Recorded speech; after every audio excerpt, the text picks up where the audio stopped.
Des explosions ont retenti ce lundi dans 2 bases aériennes des forces russes, selon des informations des médias locaux qui font état de 3 morts et de 5 blessés. Ces incidents se sont produits dans les régions de Saratov et de Ryazan. Pour l'armée russe, des drones ukrainiens seraient à l'origine de ces explosions. Kiev n'a pour sa part pas réagi. Selon Dmitri Peskov, le porte-parole de la présidence russe, Vladimir Poutine a été informé de la situation. De son côté, le président russe était en Crimée pour inspecter personnellement le pont de Kerch, endommagé lors d'un attentat à la voiture piégée attribuée à l'Ukraine. Comme le montrent ces images diffusées par la télévision d'État russe, Vladimir Poutine a visité la section reconstruite du pont. En octobre dernier, une importante explosion avait provoqué l'effondrement partiel de l'infrastructure qui revêt une importance cruciale pour Moscou. Le pont de Kerch relie la péninsule de Crimée contrôlée par le Kremlin au continent russe. L'Union européenne et le G7 intensifient la guerre énergétique avec la Russie. Les principales puissances économiques cherchent à frapper lourdement Moscou, autrement dit toucher le pétrole russe. Depuis lundi, les 27 ne peuvent plus importer par bateau le combustible et le G7 vient de fixer un plafond à $60 le baril. Si l'Europe n'achète plus cette ressource, le plafonnement reste essentiel car les navires européens et les compagnies d'assurance ne pourront plus transporter ou couvrir l'hydrocarbure au-dessus du seuil fixé. Sur le prix que nous fixons, nous sommes entre 2 points. Nous voulons réduire les revenus que Vladimir Poutine tire de son pétrole, car il finance sa guerre barbare avec ce pétrole, ainsi que toutes les atrocités commises par les Russes en Ukraine. Dans le même temps, dans un dialogue étroit avec nos partenaires transatlantiques, ils nous demandent, et nous sommes d'accord, de ne pas perturber les marchés internationaux.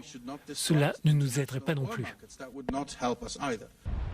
Frapper le pétrole russe est lourd de conséquences puisque le pays est le 2e exportateur mondial derrière l'Arabie saoudite. En 2021, la moitié des exportations de Moscou avait pour destination l'Europe. L'Union est d'ailleurs le principal fournisseur de navires et de services d'assurance. C'est pourquoi il s'agit de pousser les entreprises européennes à ne pas collaborer avec des pays comme la Chine et l'Inde s'ils n'acceptent pas le plafond convenu par le G7. Ce choix permet aux 27 de faire pression sur les marchés internationaux, mais la mesure ne convainc pas tous les analystes. Nous sommes assez sceptiques quant à une réduction significative des flux de pétrole russe. Nous ne pensons pas que la Chine et l'Inde participeront à ce plafonnement des prix et les flux à destination de ces pays se poursuivront donc largement. De nombreux pays de l'Union vont y participer, mais il leur est interdit de traiter le brut russe à partir d'aujourd'hui. Nous ne pensons donc pas que cela va véritablement perturber. Le temps nous le dira.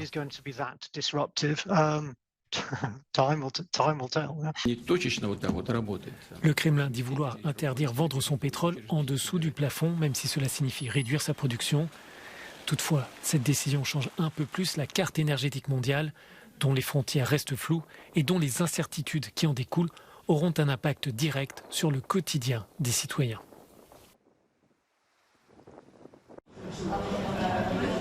Ouverture ce lundi à la cour d'assises de Bruxelles du plus grand procès jamais organisé en Belgique, celui des attentats de mars 2016. Un moment à la fois attendu et redouté par près d'1 millier de parties civiles, victimes et proches de victimes ou encore témoins traumatisés. Le matin du 22 mars 2016, 2 djihadistes s'étaient fait exploser dans le hall des départs de l'aéroport de Bruxelles-Zaventem. Et un 3e, près d'1 heure plus tard, dans une station de métro du quartier européen. Bilan, 32 morts et 340 blessés. Ces attentats suicides, revendiqués par le groupe État islamique, avaient été perpétrés par la cellule djihadiste déjà à l'origine des attaques du 13 novembre 2015 à Paris. Parmi les 9 accusés, Salah Abdeslam, condamné en juin en France à la perpétuité incompressible. Les débats devraient durer près de 6 mois. Près de 3 mois après le début du mouvement de contestation, le procureur général iranien annonce la dissolution de la police des mœurs. Une annonce surprise considérée comme un geste d'apaisement de la part du régime de Téhéran, mais qui laisse les manifestants sceptiques. Comme le souligne Mahsa Ali Mardani, chercheuse de l'Organisation de défense des droits de l'homme britannique, Article 19. Cela fait plusieurs semaines que beaucoup de gens en Iran n'ont pas vu la police des mœurs. Mais est-ce un changement positif? Non. Il y a un afflux d'autres forces de sécurité sur le terrain. Et ces forces de sécurité ont été déployées pour tirer, tuer, battre, arrêter des manifestants et les mettre en garde à vue, infliger des tortures sans aucune procédure judiciaire ni accusation pénale appropriée contre les manifestants. Cela permet de détourner l'attention, parce que quiconque connaît l'Iran sait que la police des mœurs n'est pas le problème. Des propos destinés avant tout aux Occidentaux qui ont adopté de nouvelles sanctions contre Téhéran il y a 3 semaines. La police des mœurs, créée sous le président ultra-conservateur Mahmoud Ahmadinejad, a commencé ses patrouilles en 2006 avec pour objectif de faire respecter le code vestimentaire strict iranien. Des files d'attente interminables devant les stations essence de Freetown au Sierra Leone. Dans ce petit pays du nord-ouest de l'Afrique, la crise énergétique a entraîné une hausse record des prix du carburant. Une situation qui inquiète les chauffeurs professionnels. Pour eux, faire le plein est devenu un luxe. Parfois, on va à la station-service et il n'y a plus d'essence. Certains vont donc au marché noir, le Gébou, où les gens le vendent en bouteille. Ils le vendent au marché noir pour 30 léones le litre. J'achète du carburant 105 léones. Je dois manger et je dois aussi entretenir ma moto. Donc nous sommes tous affectés par cette crise du carburant et nous ne pouvons plus acheter directement à la station-service. On se débrouille autrement. Face aux pénuries, les chauffeurs de taxi sont de plus en plus nombreux à se tourner vers le marché noir, où l'essence coûte 2 fois plus cher qu'à la station. Une dépense qui impacte les tarifs de leurs courses. Le prix de l'essence est élevé, donc je dois augmenter le prix pour mes passagers. Une situation qui pourrait devenir explosive au Sierra Leone.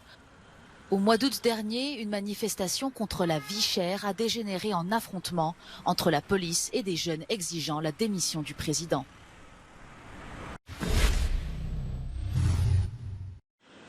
Un premier accord pour tenter de sortir de la crise politique au Soudan. Il a été signé par plusieurs groupes civils et par le général Bourhan. Ce dernier a pris le pouvoir il y a un peu plus d'1 an à la suite d'un coup d'État. Le pays était alors en pleine transition vers un régime civil après l'éviction en 2019 de l'ex-président Omar el-Béchir. Depuis 1 an, des manifestations contre le putsch se sont soldées par des dizaines de morts. Les militants pro-démocratie, opposés à toute négociation et tout partenariat avec l'armée depuis le coup d'État, ont appelé à des manifestations de masse contre cet accord. Alexei Koudrine, un proche de Vladimir Poutine, a annoncé lundi avoir rejoint le groupe Yandex, fleuron russe des nouvelles technologies. Le Kremlin renforce ainsi sa mainmise sur le secteur numérique. Un secteur fortement affecté par les sanctions occidentales suite à la guerre en Ukraine. Cet ancien ministre des Finances connaît de longue date le chef du Kremlin. Il est à 62 ans, un des conseillers économiques libéraux les plus réputés du pays. Il va devenir conseiller au développement de l'entreprise sur le long terme. La station alpine du Grand Bornand en Haute-Savoie est plongée au cœur d'une vive polémique. À 10 jours du début de la Coupe du Monde de biathlon, la neige se fait désirer. Pas question pour les organisateurs d'annuler ou de déplacer la compétition. La station a donc trouvé une solution, fabriquer de la neige en altitude, puis la descendre jusqu'aux pistes en camion. Pendant 3 jours, les véhicules ont fait des allers-retours pour créer de toutes pièces les futurs parcours, de quoi susciter des critiques, même chez les habitants.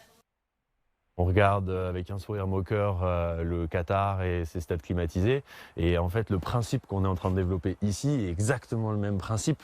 On organise une Coupe du Monde en décembre à 900 mètres d'altitude, sachant depuis X années que ça allait être de plus en plus compliqué d'avoir de la neige. Selon les organisateurs, ce recours à la neige de culture plus compacte est imposé par les instances du biathlon. La mairie du Grand Bornand assure avoir conscience de l'impact écologique d'une telle opération. Il y a forcément donc un impact environnemental. Le biathlon n'y échappe pas. Ce que l'on cherche effectivement, c'est à réduire l'impact le plus important. Et le plus important, c'est entre autres tout ce qui est du domaine du transport, comme dans beaucoup de domaines. Le transport des personnes, des gens qui viennent ici, mais aussi des athlètes. Plusieurs associations écologistes ont dénoncé un cirque motorisé et des pratiques graves à l'heure de l'urgence climatique. Pas sûr qu'elles soient entendues au vu des retombées économiques de la Coupe du Monde, estimées à 5 millions d'euros sur la vallée.